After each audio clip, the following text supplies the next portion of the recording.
Give you an exercise as to how do you set that dominant focus number based on a quantitative number. Because early in my career, I would just throw out random obscure numbers. Hey, I want to go make $100,000, $250,000. But I wouldn't really know what number I truly needed to hit. So I want to give you some different examples or even people to talk to. Number one, guys, I'm not an expert when it comes to your numbers. I can't tell you. We're all at different places in our careers. So I would inform you or educate or encourage you to go out there and find a CPA or an accountant or an advisor, sit down with them and give them your vision, give them your plan, give them your goals, because they can help you set it that way.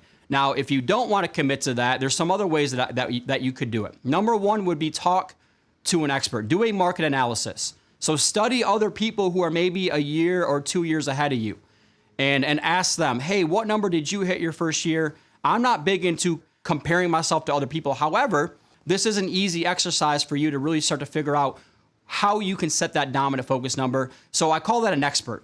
An expert could be spend time with talented people who have already been there and done it, and you can pick their brain. Most people want to help other good human beings. So when you ask somebody for advice as to, hey, how do I set a production number? You know, maybe I did a market analysis. The top 1%ers make this. The top 1%ers in my first year make this. So wherever you're at in your career, spend time doing a market analysis and talking to other industry experts. And then the last part is, if you've already been doing it for a while, then just ask yourself, at this time last year, what was my number? And then maybe you want to raise that by 10%, 15%, 25%, whatever that number might be. Now you can set a consistent dominant focus, but again, it has to be yours. Tie it to an internal why and tie it to an external why, and good things are going to happen for you when it comes to setting that dominant focus number.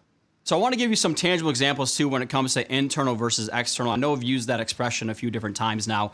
Internal means it has to come from you. Internally, there's different things that you really enjoy doing about your job or your career that are passionate for you. And so maybe you enjoy traveling. Maybe you enjoy spending more time with your family. Maybe you enjoy going on vacations, whatever that is. Those are internal motivators for you. Those are different things that are wise for you. Maybe just like helping more people.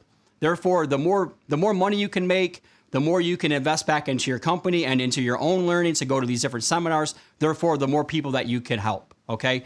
External would be outside things. So internal are inside things for you. External are outside motivators. So outside motivators might be the fact that, maybe you have to have a mortgage. Maybe you have to have a house. Maybe you have to have a car. Maybe you need those different things. Maybe you have to put your kids through school.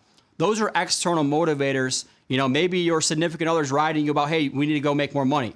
Right? So either way, they're good things, but it is important to understand internal, you're a lot more passionate because it's yours. External are external things that might not motivate you or drive you as much. That's why I'm so big into it has to be your why for yourself.